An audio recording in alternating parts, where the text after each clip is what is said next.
अब हम BSc first semester यानी माइक्रोबायोलॉजी और प्लांट पैथोलॉजी के कुछ दूसरे क्वेश्चंस को भी डिस्कस करने जा रहे हैं।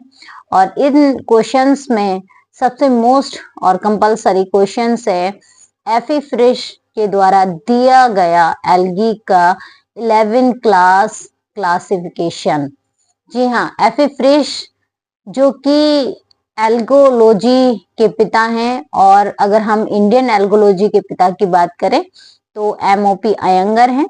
और एफी फ्रिश ने एल्गी को 11 क्लास में डिवाइडेड किया, और इनके जो क्लासिफिकेशन के बेसिस थे वो ये थे कि एल्गी में किस रूप में फूड स्टोर हो रहा है, जो भोजन है वो किस रूप में संचित हो रहा है।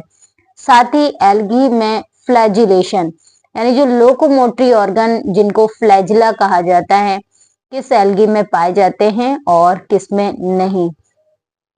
और एक और कंडीशन नहीं कि इनमें डिफरेंट टाइप्स के पिगमेंट भी पाए जाते हैं। तो ये 3 बेस एल्गी क्लासिफिकेशन के रहे हैं, और ये 11 क्लासेस में क्लासिफाई किया गया है एफ ई फ्रिश के द्वारा। एल्गी यानी शैवाल, समुद्री खरपतवार को एफ ई फ्रिश के द्वारा 11 क्लास में क्लासिफाई किया गया। और इससे रिलेटेड इन्होंने एल्गी के लिए एक बुक भी लिखी, the structure and the reproduction of the algae.